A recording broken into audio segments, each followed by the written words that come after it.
G'day YouTube, this is Dave Set from SolarOne.net, and today we're starting a series of tutorials on 3D printing. This first tutorial is actually covering modeling in Blender. Now when it comes to 3D printing, you can use several packages. You can use OpenSCAD, Tinkercad, Blender. I use Blender because it's what I know the best, it's what I've been using the longest. It's free, it's open source, it works across Linux, Mac, Windows, whatever. This tutorial should be universal across all three platforms, so you don't have to worry about that. Now Blender is not really regarded as being a CAD package, although for 3D modeling and 3D printing, it has some really nice things that I like about it, and so I'm going to be showing you those things here today. But there's some things you have to take into consideration. Now, Blender is usually known for doing animation, really nice artsy things. As a matter of fact, this background here for my desktop was done by Blender. This picture was done by following a tutorial by a mate of mine called Andrew Price that runs BlenderGuru.com. And if you want to learn how to do artsy kind of things, I suggest you search him in YouTube or go to BlenderGuru.com. Right, so let's get started. So, one thing that I said before about Blender is that it's not regarded as a typical CAD package, meaning you're not going to be able to display things like measurements. However, Blender's measurement system is quite universal, meaning it measures things in Blender units, which can be translated in the real world as millimeters, inches, feet, miles, kilometers, whatever. Now for modeling for 3D printing, I like to consider this grid here my build platform. That's kind of the table that the printhead is going to come down on and actually start creating my object. So whatever I model, I want to model above that. So if we were going to model a little widget, let's say it has two cube kind of things connected by a middle bit, I'm going to actually walk you through modeling that. And so to start, I want to get rid of this little 3D view thing because I actually don't like it. But we're going to start with our default cube here. I'm going to hit G to move it, Z to restrict on the Z axis, and I'm going to hit 1 to move it up 1 Blender unit. But from now on, I'll just say millimeter. So, we're going to say, actually hit N, bring up our properties, and I'm going to hit global. So because global, these coordinates can be viewed in two different ways. Local, which means relative to the origin of the object, which is this little orange dot right here. That's kind of the center of the object. Or global, which is the entire environment, the actual real world thing. So we're going to see that this corner of this cube is actually 2 millimeters high and 1 millimeter off center. I'm not saying 1 millimeter wide because you have your center line here and then you have 1 millimeter this way, 1 millimeter that way. So keep that in mind when you're looking at your coordinate system. Let's say we want to make this object, I don't know, 10 millimeters big, right? So I'm going to scale.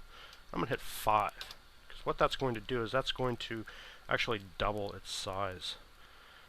And meaning, the distance from here to here is now 10 because when we expanded 5, it expanded 5 in every direction. Up, down, left, right, everywhere. If I just said scale 10, it would basically make the cube 20 millimeters cubed. And we don't want that if we want a 10 millimeter object. Another thing I like to do is I like to turn off perspective mode by hitting numpad 5. And that just gives me kind of straight on view of my object. I'm going to hit Z to go into wireframe.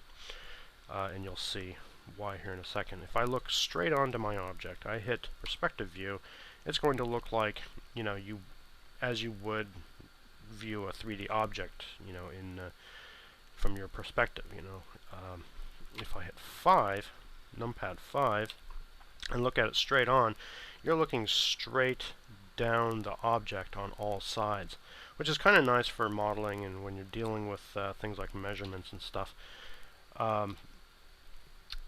let's put this back on our 0 plane here. And yeah, that's fine. So, you know, when I'm doing things like measurements and I want to do things like, you know, I want to make sure the measurement from here to here is exactly what it should be. Now, actually, I use a plugin called Measure. You can download that and install it in Blender, and I'll show you what that does here in a second. If I activate it, it's actually going to,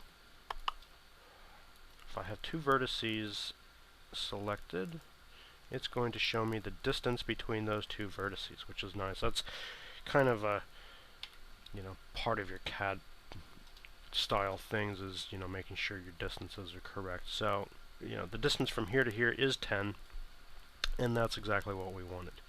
Now, we're not going to be printing a cube, we're going to be printing, you know, kind of a bracket, let's say a bracket. But it's cube-shaped on one side and cube-shaped on the other. So, if I go here and select everything, I'm going to hit Shift-D to duplicate it. And then let's just move it along the x-axis to, I don't know, let's say over here. Let's say the gap between here and here needs to be 10. So, I'm going to look here, update my selection, 14.5, that's not bigger than 10. So, actually, we kind of did that wrong.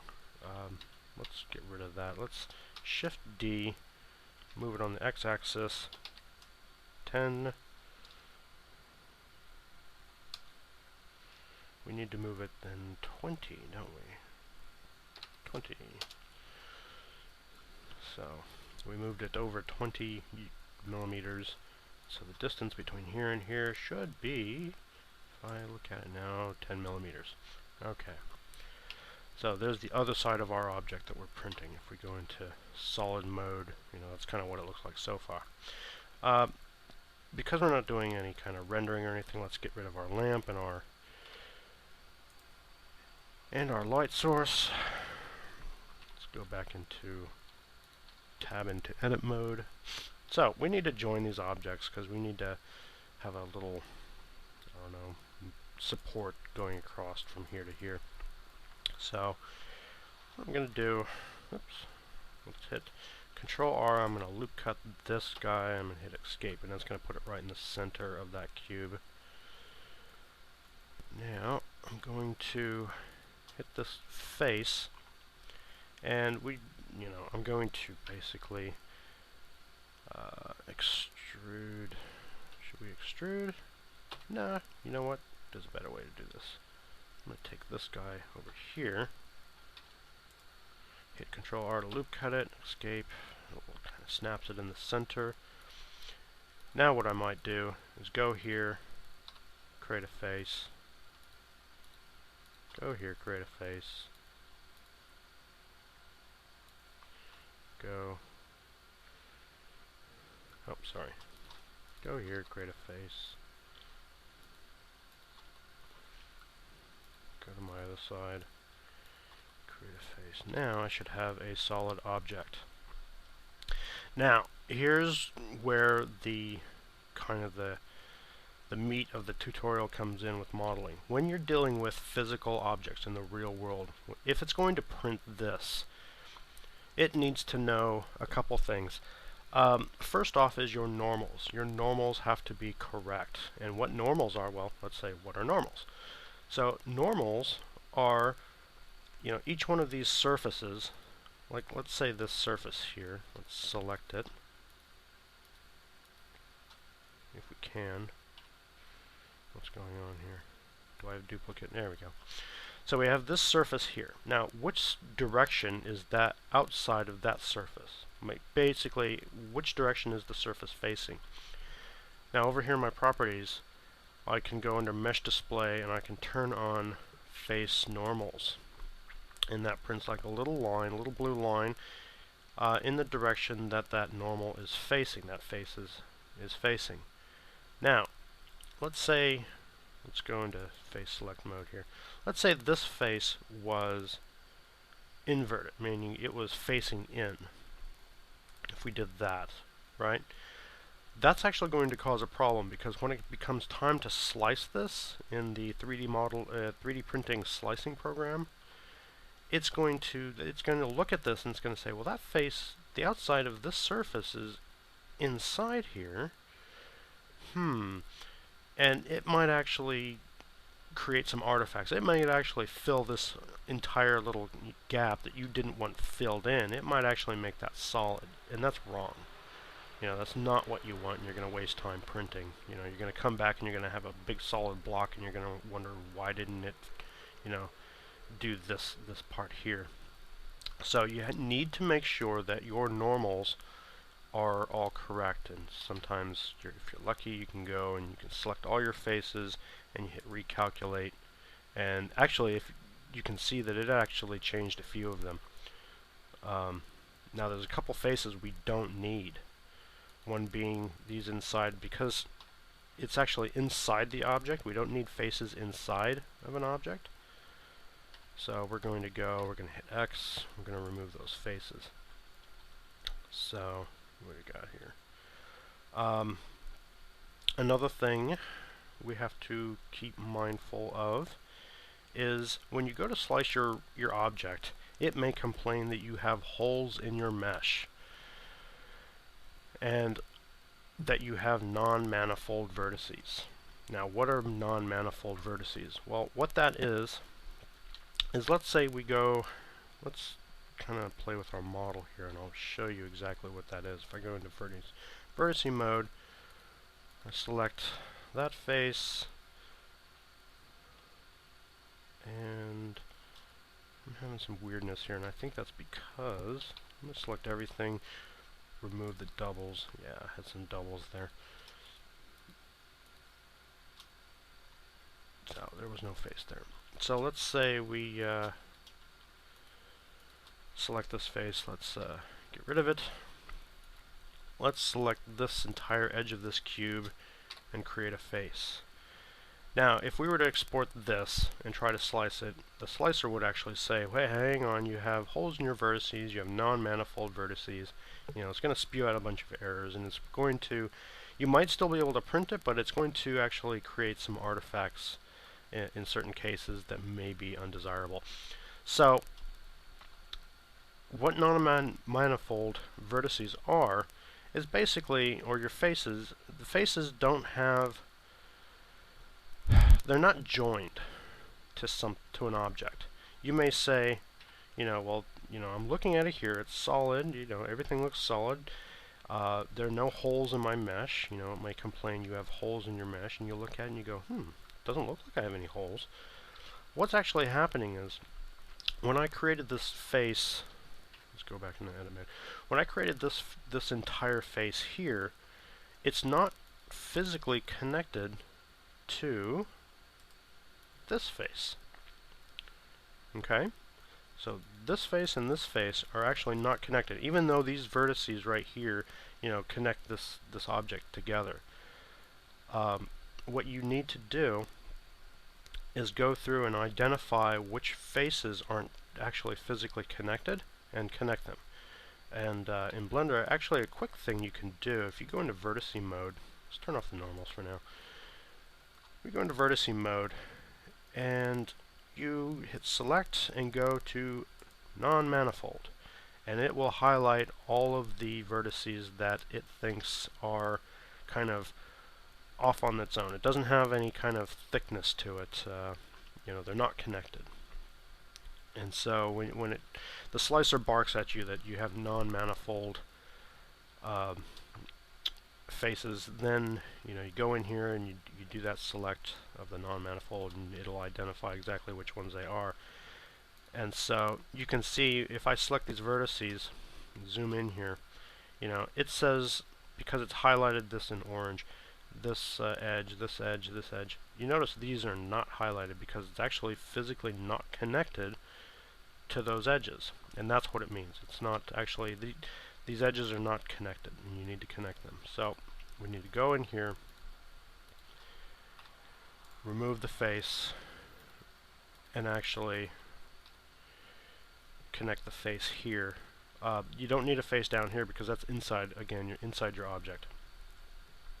So if we were to look at it, it looks exactly the same in solid mode, but now if we tab into edit mode, unselect everything, select non-manifold, nothing happens, which is good. So now that is a good slice. Also, if you go into object mode and you go and you hit Z for wireframe, what you might find sometimes if you have non-manifold or if you have some normals that are flipped, you might see some lines inside your object that don't look like they should be there. And I'll show you what that kind of looks like here. Let's say this face, let's turn on normals again. Let's say this face was, get rid of draw distance, that's just in the way. Let's say that was flipped. Right, so that face is facing inside the object. Right, when we go into wireframe mode, this side looks fine, but this, you can see we have some kind of weird lines going on here, and you're thinking, that doesn't look right. If I look at it straight on, that shouldn't be like that. That should be one solid thing. And that's because your normals are flipped. And so, if you select everything, recalculate, there. Now that the normals are fixed, this is ready for slicing. And so that will be in part 2 of the tutorial on 3D printing. Thank you and good night.